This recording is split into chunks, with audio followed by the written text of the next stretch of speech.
Good evening students. मैं राकेश कपूरिया, सहायक आचार्य राजकीय महिला महाविद्यालय नीमकाथाना के इस यूट्यूब चैनल पर आप सबका स्वागत करता हूं। हम भारत का भूगोल पढ़ रहे हैं और भारत के भूगोल के क्रम में अब तक हमने भारत का इंट्रोडक्शन देखा, भारत की भूगोलविक संरचना देखी, भारत के प्रमुख भौतिक प्रदेश देखे। अब इस चैप्टर में हम बात करेंगे भारत के अपोहा तंत्र के बारे में कि अपोहा तंत्र होता क्या है, यह महत्वपूर्ण किस प्रकार से है, कितने प्रकार के अपोहा तंत्र होते हैं, भारत में किस किस प्रकार के अपोहा तंत्र हैं और उनकी क्या विशेषताएं हैं, नदियां कौन कौन सी हैं, कहाँ कहाँ से बह रही हैं और वो किस प्रकार से भारत के लिए महत्वपूर्ण है। इन सब चीज़ों के बारे में हम एक डिटेल डिस्कशन इस चैप्टर में करेंगे। तो आइए हम बात करते हैं अपोहा तंत्र की। सबसे पहले अपोहा तंत्र के बारे में हम बात करें तो कुछ शब्दावलियाँ हैं जो बहुत महत्वपूर्ण हैं और जो पूरे चैप्टर में आपको इन शब्दों से दो चार होना पड़ेगा, तो इसलिए आपको इनका अर्थ समझ लेना बहुत ज़रूरी है। अपोहा तंत्र क्या होता है? अपोहा तंत्र, इसका निर्माण मुख्य नदी, सहायक नदी, नदी वितरिका तथा नदी द्वारा निर्मित विभिन्न भू आकृतियों के द्वारा या भूदृश्यों के द्वारा होता है। एक अपोहा तंत्र जो बनता है वो मुख्य नदी के द्वारा बनता है, उसकी जो सहायक नदियां हैं उसके द्वारा बनता है, इसकी जो डिस्ट्रीब्यूटरी हैं, इसकी जो वितरिकाएं हैं उनके द्वारा बनता है, और यहाँ उद्गम से लेकर के मुहाने तक जो भू आकृतिक दृश्यों का निर्माण एक नदी करती है, उन सब को अपोहा तंत्र के अंतर्गत सम्मिलित किया जाता है। इसमें दो बहुत महत्वपूर्ण शब्द हैं, सहायक नदी और नदी वितरिका। सहायक नदियां वे नदियां होती हैं जो मुख्य नदी में आकर के मिलती हैं। सहायक नदियां वे नदियां होती हैं जो मुख्य नदी में आकर के मिलती हैं। जैसे इस प्रकार से ये मुख्य नदी है और ये एक नदी आकर के इसमें मिल रही है, तो इसको हम सहायक नदी कहेंगे।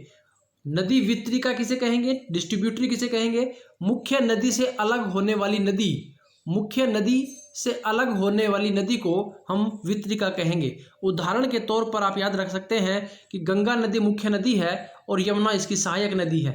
यमुना इसकी सहायक नदी है और गंगा मुख्य नदी है, और हुगली नदी, याद रखेंगे, हुगली नदी गंगा नदी की मुख्य वितरिका है, डिस्ट्रीब्यूटरी है। क्लियर है? तो दोनों शब्द आपको पता चल गए। अपोहा तंत्र में मुख्य नदी, सहायक नदियां, नदी वितरिकाएं और नदी के द्वारा अपने उद्गम से मुहाने तक जो भूआकृतिक दृश्यों का निर्माण किया गया है, उन सब को अपोहा तंत्र के अंतर्गत सम्मिलित किया जाता है। दूसरा शब्द है नदी द्रोणी। नदी द्रोणी को आप इस प्रकार से समझे कि एक पाइप से जल निकल रहा है, तो जो पाइप है, पूरा जो पाइप का जो एरिया है वो एक द्रोणी कहलाता है। तो नदी की द्रोणी क्या होगी? जिस क्षेत्र से नदी बह रही है, जिस क्षेत्र से नदी बह रही है उसे नदी द्रोणी कहते हैं, उसे नदी द्रोणी कहते हैं। एक शब्द है जल विभाजक, जो आपको बार बार पढ़ना है। जल विभाजक एक उच्च भूमि होती है, हाईलैंड होता है, जहां से नदियों का उद्गम भी होता है, जहां से नदियों का उद्गम होता है, तथा यह नदी द्रोणियों को पृथक करने का कार्य करता है, तथा यह नदी द्रोणियों को पृथक करने का कार्य करता है। यानी कि क्या है, जल विभाजक क्या होगा? एक हाईलैंड होगा जहां से नदियों का उद्गम होता है और साथ ही साथ नदी द्रोणियों को अलग करता है। जैसे हम बात करें कि हिमालय इस प्रकार से फैला हुआ है, इसमें एक सिंधु नदी इधर से बहती है और ब्रह्मपुत्र नदी इस प्रकार से बहती है, तो ये जल विभाजक हो गया। इसके बाद में यहाँ अरावली पर्वतमाला एक जल विभाजक है, तो इसके पूर्व से बहने वाली नदियाँ बंगाल की खाड़ी में जाती हैं और पश्चिम से बहने वाली नदियाँ अरब सागर में जाती हैं। इसके अलावा विंध्याचल पर्वत, विंध्याचल पर्वत के उत्तर में बहने वाली नदियाँ गंगा नदी तंत्र का हिस्सा है और दक्षिण में बहने वाली नदियाँ प्रायद्वीपीय नदी तंत्र का हिस्सा है। तो ये भारत का एक ग्रेट वाटर डिवाइडिंग रेंज है, हिमालय से लेकर के और यहाँ नीचे पश्चिमी घाट पर्वत से जो पूर्व की ओर नदियाँ बहती हैं वो बंगाल की खाड़ी में गिरती हैं, पश्चिम से बहने वाली नदियाँ अरब सागर में गिरती हैं। तो इस प्रकार से कुल मिलाकर के यदि हम भारत के जल विभाजक को देखें तो हिमालय से गंगा नदी के बाद हिमालय के बाद में अरावली पर्वत श्रृंखला, अरावली के बाद में फिर सतपुड़ा और विंध्याचल के बाद में फिर पश्चिमी घाट। तो ये एक भारत का पूरा जल विभाजक क्षेत्र है जो नदियों की द्रोणियों को पृथक करते हैं। ये नदियों के उद्गम स्थल भी हैं और नदी द्रोणियों को पृथक करने का कार्य भी करते हैं। कंप्लीट है, समझ में आ गया होगा मुझे लगता है जल विभाजक। अपोहा प्रतिरूप क्या होता है? अपोहा प्रतिरूप का मतलब होते हैं नदियों के प्रवाह के स्वरूप, नदी जैसे बह रही है और उसके दौरान वो जो स्वरूप बनाती है, यदि आप ऊपर से देख रहे हैं किसी नदी को और जो चित्र आपके सामने भूदृश्य जो दिखाई दे रहा है नदी का, वो आपका अपोहा प्रतिरूप कहलाता है। तो नदियों के प्रवाह के स्वरूप को अपोहा प्रतिरूप कहते हैं। नदियों के प्रवाह के स्वरूप को अपोहा प्रतिरूप कहा जाता है। अपोहा प्रतिरूप कई प्रकार के होते हैं। इनको मुख्य रूप से हम दो भागों में बांट सकते हैं विभाजन के लिए। एक उत्पत्ति के आधार पर अपोहा तंत्र या अपोहा प्रतिरूप, और दूसरा संरचना के आधार पर अपोहा प्रतिरूप। उत्पत्ति के आधार पर दो प्रकार के अपोहा प्रतिरूप आपको मिलते हैं, एक पूर्ववर्ती अपोहा प्रतिरूप और दूसरा अनुवर्ती अपोहा प्रतिरूप। पूर्ववर्ती अपोहा प्रतिरूप क्या होता है? एक डेफिनेशन के तौर पर यदि हम बात करें तो पर्वतीय क्षेत्र से निकलने वाली नदियां, पर्वतीय क्षेत्र से निकलने वाली नदियां जो पर्वतों के उत्थान से पूर्व भी उस स्थान से प्रभावित होती थी, इनको पूर्ववर्ती अपोहा प्रतिरूप कहते हैं। ऐसी नदियां जो किसी पर्वतीय क्षेत्र के उत्थान से पहले से बह रही हैं और बाद में किसी पर्वतीय क्षेत्र का उत्थान हुआ, तो इस दौरान क्या होगा कि ये नदी जो है वो अपने पहले वाले मार्ग में ही चलेगी। तो पहले वाले मार्ग में चलने के लिए इसको क्या करना पड़ेगा? इसको अपर्दन करना पड़ेगा। तो गहरे गोर्ज या कैनियन से होते हुए नदी बहती है, इतना अधिक अपर्दन कर लेती है कि पूरे पर्वत क्षेत्र को काट करके वो नदी बहती है। इसका मतलब ये हुआ कि पूर्ववर्ती अपोहा क्षेत्र एक ऐसा क्षेत्र है, ऐसी नदियां होती हैं जो अपने ढाल के विपरीत बहती हैं, उस पथ पर बहती हैं जिस पथ पर उनके उद्गम के समय बह रही थी। बाद में यदि उस क्षेत्र में कोई उत्थान होता है तो उस उत्थित क्षेत्र को भी काट करके गोर्ज का निर्माण करके और वो आगे प्रवाहित होती हैं। तो ऐसी नदियों को पूर्ववर्ती नदी कहा जाता है। भारत में 3 नदियां बहुत महत्वपूर्ण हैं जो पूर्ववर्ती अपोहा तंत्र बनाती हैं, अपोहा प्रतिरूप बनाती हैं। सिंधु नदी, सतलज नदी और ब्रह्मपुत्र नदी। सिंधु, सतलज और ब्रह्मपुत्र नदी, आप इनकी लोकेशन देखेंगे तो तीनों की तीनों नदियां जो हैं वो मानसरोवर झील के निकट से निकल रही हैं। ठीक है, तो ये हिमालय के उत्थान से पहले से वहां से निकल रही थी। बाद में हिमालय का उत्थान हुआ तो हिमालय की चोटियों को काट करके गहरे गोर्ज का निर्माण करके और ये नदियां बहते हुए मैदानी क्षेत्रों में प्रवेश कर रही हैं। तो ऐसी नदियां जो अपने ढाल के विपरीत बहती हैं, ऐसी नदियों को पूर्ववर्ती नदी कहा जाता है। 3 नदियों के आप नाम याद रखेंगे, सिंधु, सतलज और ब्रह्मपुत्र नदी। अनुवर्ती अपोहा प्रतिरूप किसे कहेंगे? ऐसा नदी प्रतिरूप जो ढाल के अनुरूप बह रही है। नदियां जब ढाल के अनुरूप बहती हैं, जिधर ढाल होगा उसी साइड में नदियां बहेंगी। यहाँ ढाल इधर है तो इस प्रकार से नदियां बह रही हैं, यहाँ ढाल इधर है तो नदियां अपने ढाल के अनुसार बह रही हैं, ढाल का अनुसरण कर रही नदियां होती हैं। तो जो प्रतिरूप बनेगा वो अनुवर्ती प्रकार का अपोहा प्रतिरूप बनेगा। पूर्ववर्ती अपोहा प्रतिरूप केवल आपको हिमालयी क्षेत्र में देखने को मिलता है। पूर्ववर्ती अपोहा प्रतिरूप याद रखेंगे इस चीज को, बहुत इंपॉर्टेंट टॉपिक है कि पूर्ववर्ती अपोहा प्रतिरूप जो है केवल हिमालयी क्षेत्र में मिलता है। अनुवर्ती अपोहा प्रतिरूप आपको सब जगह मिलेगा कि जहां भी नदी ढाल के अनुसार बह रही है, अधिकांशतः नदियां ढाल के अनुसार ही बहती हैं, इसलिए उनको हम अनुवर्ती अपोहा प्रतिरूप कहते हैं। फिर आता है समानांतर अपोहा प्रतिरूप। समानांतर अपोहा प्रतिरूप, जब नदियां तीव्र ढाल से प्रभावित होते हुए एक दूसरे के समानांतर बहती हैं तो इसको समानांतर अपोहा प्रतिरूप कहते हैं। ये कोई चोटी है और यहां से कोई नदी इस प्रकार से बह रही है तो इसको हम क्या कहेंगे? समानांतर अपोहा प्रतिरूप कहेंगे। ये मुख्य नदी है और इस नदी में कोई सहायक नदी इस प्रकार से आकर के मिल रही हैं, तो इसको हम क्या कहेंगे? समानांतर अपोहा प्रतिरूप कहेंगे। इस प्रकार का अपोहा प्रतिरूप का निर्माण जो है गंगा नदी तंत्र में मिलता है। गंगा नदी एक मुख्य नदी है जो हिमालयी क्षेत्र से निकल करके इस प्रकार से आती है, यहाँ इस पर सहायक नदियां मिलती हैं इस प्रकार से। तो ये जो अपोहा प्रतिरूप बन रहा है, इस प्रकार के अपोहा प्रतिरूप को हम समानांतर अपोहा प्रतिरूप कहते हैं। इस प्रकार का दूसरा जो अपोहा प्रतिरूप बन रहा है, समानांतर अपोहा प्रतिरूप का उदाहरण हम बात करें तो वह पश्चिमी घाट क्षेत्र की जो पश्चिम से जो नदियां निकलती हैं, पश्चिमी घाट क्षेत्र के पश्चिम से जो नदियां निकलती हैं और अरब सागर में गिरती हैं, वो नदियां भी समानांतर अपोहा प्रतिरूप का निर्माण करती हैं। तो इसके 2 उदाहरण हैं, गंगा नदी तंत्र और दूसरा पश्चिमी घाट के क्षेत्र से जो नदियां निकलती हैं, अरब सागर में गिरती हैं, पश्चिम में जो नदियां निकलती हैं वो समानांतर अपोहा प्रतिरूप का निर्माण करती हैं। दूसरा है अरीय प्रतिरूप। दूसरा है अरीय प्रतिरूप। जब नदियां केंद्रीय उच्च भूमि से, एक बहुत उच्च भूमि है, हाईलैंड है, और यहां से नदियां बाहर निकल रही हैं एक ही पॉइंट से, याद रखेंगे, एक ही जगह से, मध्यवर्ती भूभाग से जो ऊंचा होगा वहां से नदियां जो हैं अलग अलग दिशाओं में बह रही हैं, तो ऐसा जो प्रतिरूप बनेगा उसको हम अरीय प्रतिरूप कहते हैं। यानी कि जब नदियां केंद्रीय उच्च भूमि से निकलकर अलग अलग दिशाओं में प्रवाहित होती हैं तो ऐसे अपोहा प्रतिरूप को अरीय प्रतिरूप कहते हैं, अरीय अपोहा प्रतिरूप कहते हैं। अमरकंटक क्षेत्र से जो नदियां निकलती हैं या रांची के पठार से जो नदियां निकलती हैं वो नदियां अरीय अपोहा तंत्र का निर्माण करती हैं। तो दो उदाहरण इसके हैं, एक अमरकंटक की चोटी से जो नदियां निकलती हैं वो, और दूसरा रांची के पठार से जो नदियां निकलती हैं वो अरीय अपोहा प्रतिरूप का निर्माण करती हैं। तीसरा है वृक्षाकार अपोहा प्रतिरूप। वृक्षाकार अपोहा प्रतिरूप, इस प्रकार का अपोहा प्रतिरूप जो है वह सहायक नदियां मुख्य नदी से इस प्रकार मिलती हैं कि पूरा क्षेत्र ही वृक्ष के समान दिखाई देता हो। जैसे इस प्रकार से, ये इस प्रकार से जो नदियां आकर के मिल रही हैं तो ये पूरा क्षेत्र जो है वो एक वृक्ष की भांति दिखाई दे रहा है।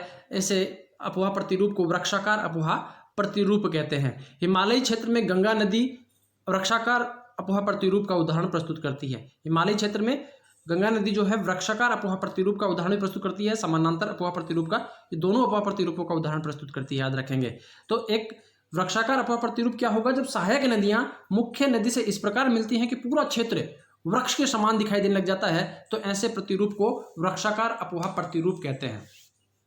अंतःस्थलीय अपोहा प्रतिरूप क्या होता है?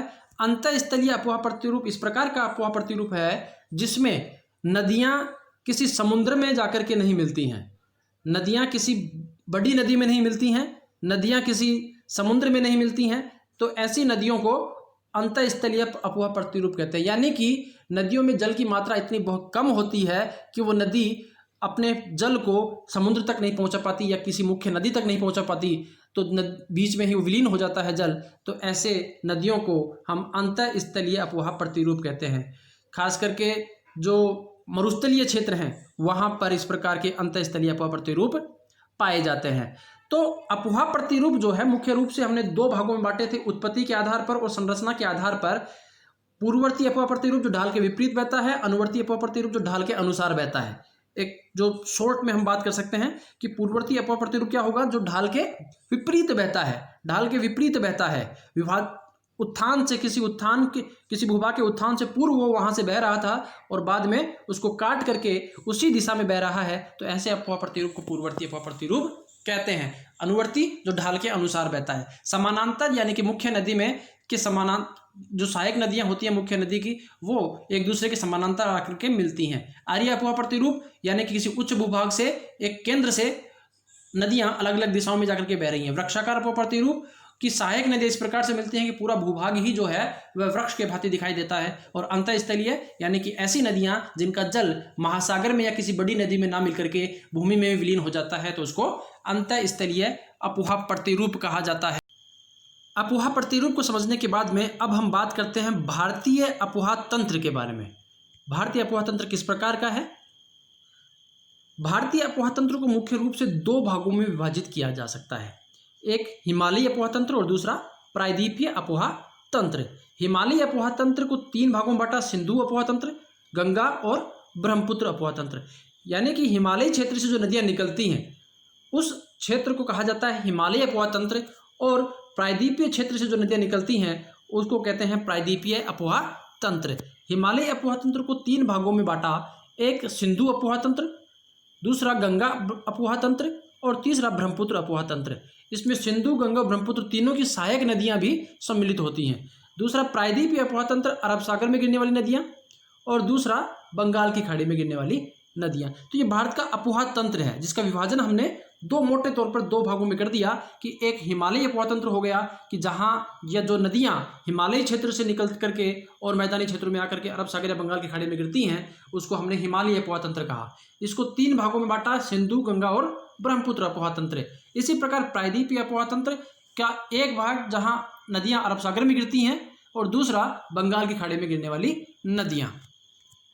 सबसे पहले हम बात करते हैं हिमालयी अपोहा तंत्र की। हिमालयी अपोहा तंत्र को अध्ययन की दृष्टि से 3 भागों में बांटा। एक सिंधु नदी तंत्र, इसमें सिंधु नदी और उसकी जो सहायक नदियां हैं उन सभी को सम्मिलित किया जाता है। दूसरा गंगा नदी तंत्र और तीसरा ब्रह्मपुत्र नदी तंत्र। तो हिमालयी अपोहा तंत्र को 3 भागों में विभाजित कर दिया हमने, सिंधु, गंगा और ब्रह्मपुत्र। इसी क्रम में हम इसको आगे पढ़ेंगे। हिमालयी अपोहा तंत्र 3 नदियां ऐसी हैं इस तंत्र में, इस हिमालयी नदी तंत्र में, जो हिमालय के निर्माण से पहले बह रही थी। यानी कि ऐसी नदियां थी जो पूर्ववर्ती नदियां कहलाती हैं। पूर्ववर्ती नदियां हैं वो 3 नदियां कौन कौन सी? सिंधु, सतलज और ब्रह्मपुत्र नदियां। ये तीनों नदियां मानसरोवर झील के निकट से निकलती थी और टेथी सागर में जाकर के गिरती थी। मानसरोवर झील के निकट से निकल करके टेथी सागर में जाकर के गिरती थी। पिलग्रिम महोदय, पास्को महोदय, ये कुछ ऐसे भूगर्भिक वेता थे जिन्होंने बाद में अध्ययन के बाद में बताया कि जो तीनों नदियां थी, सिंधु, सतलज और ब्रह्मपुत्र, ये मानसरोवर झील के निकट निकल करके और पूर्व में बहते हुए दक्षिण में बहकर असम में भारत में प्रवेश करती थी और फिर हिमालय के पर्वतपदीय क्षेत्रों में बहते हुए जो पंजाब में मायोसीन युगीन सागर था, मायोसीन काल में यहाँ पर इस पंजाब वाले पूरे क्षेत्र में, पंजाब राजस्थान वाले पूरे क्षेत्र में सागरीय क्षेत्र था जहाँ पर आकर के अपना जल छोड़ती थी। तो इस प्रकार से ये तीनों नदियाँ एक ही नदी के रूप में, जिसको हमें इंडो ब्रह्मा नदी के नाम से जानते हैं। पास्को ने इसके इंडो ब्रह्मा नदी कहा, पिलग्रिम महोदय ने इसको शिवालिक नदी कहा।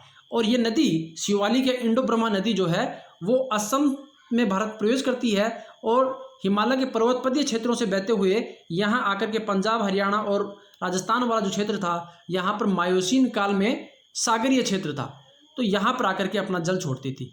यहाँ पर एक पोटवार बेसिन है, पोटवार का पठारी क्षेत्र है वर्तमान में, उस समय नहीं था, उस समय सागर था। तो यहाँ पर एक विवर्तन की घटना घटित होती है और उस विवर्तन की घटना के परिणाम स्वरूप ये क्षेत्र ऊपर उठता है। ये पोटवार बेसिन वाला क्षेत्र ऊपर उठता है। ऊपर उठने के परिणाम स्वरूप जो ब्रह्मपुत्र नदी है वो पूर्व की ओर पहले की भांति बह रही है और जो सिंधु नदी है वह पश्चिम की ओर हो जाती है। तो 2 नदी तंत्र यहाँ पर विकसित होते हैं विवर्तन की घटनाओं के परिणाम स्वरूप। तो गंगा, ब्रह्मपुत्र और सिंधु नदी जो है वो इस विवर्तन की घटना के परिणाम स्वरूप, पोटवार बेसिन के उत्थान के परिणाम स्वरूप 2 भागों में बढ़ जाती हैं, जो एक ब्रह्मपुत्र नदी तंत्र कहलाता है और दूसरा सिंधु नदी तंत्र। सतलुज नदी इसी सिंधु नदी की सहायक नदी है।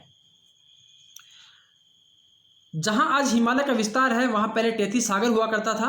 हिमालय के निर्माण के समय ना तो इन नदियों ने अपना रास्ता बदला और ना ही दिशा, यानी कि पहले से जिस दिशा में बह रही थी ये नदियां उसी दिशा में आज भी बह रही हैं। तो पूर्ववर्ती नदियां हैं। परिणाम स्वरूप ये तीनों नदियों ने वृहद हिमालय में गहरी गोर्ज, कैनियन तथा वी आकार की घाटियों का निर्माण किया है। गहरी गोर्ज, कैनियन तथा वी आकार की घाटियों का निर्माण किया है। नदी जब अपनी युवा अवस्था में होती है, यानी कि एक उच्च क्षेत्र से जब नदी निकलती है तो उसकी अपर्दन करने की क्षमता बहुत अधिक होती है। अपर्दन करने की क्षमता बहुत अधिक होती है तो वो अपनी घाटी को गहरा करती है, तो इस प्रकार की जो आकृतियां बनती हैं इसको वी आकार की घाटी कहेंगे, इसको गोर्ज कहेंगे और जो बिल्कुल स्टिप होगा उसको कैनियन कहेंगे। बिल्कुल जो बहुत कम चौड़ा लेकिन बहुत अधिक गहरा जो भूआकृति बनती है नदियों के मार्ग में या उच्च पर्वतीय क्षेत्रों में, जब नदी अपनी युवावस्था में होती है और अपर्दन करने की क्षमता बहुत अधिक होती है तो अपनी घाटी को बहुत गहरी तरीके से काटती है और वहां पर गोर्ज, कैनियन और वी आकार की घाटियों का निर्माण होता है। ऐसे गोर्ज जैसे सिंधु गोर्ज जम्मू कश्मीर में गिलगिट के समीप सिंधु नदी बनाती है। सिपकीला गोर्ज हिमाचल प्रदेश में सतलुज नदी बनाती है। ये याद रखेंगे, हिमाचल प्रदेश में सतलज नदी सिपकीला गोर्ज बनाती है, सिपकीला गोर्ज का निर्माण करती है। और दिहांग गोर्ज अरुणाचल प्रदेश में ब्रह्मपुत्र नदी बनाती है। तीनों गोर्ज बहुत इंपॉर्टेंट हैं। जो नदियाँ, जो पूर्ववर्ती नदियाँ हैं भारत की, सिंधु, ब्रह्मपुत्र और सतलज नदी, वो अपने प्रवाह क्षेत्र में, अपोहा क्षेत्र में इस प्रकार के गोर्ज का निर्माण करती हैं। तो सिंधु गोर्ज जम्मू कश्मीर में है गिलगिट के समीप, सिपकीला गोर्ज हिमाचल प्रदेश में है सतलज नदी पर, और दिहांग गोर्ज अरुणाचल प्रदेश में ब्रह्मपुत्र नदी पर है। तीनों गोर्ज आप याद रखेंगे।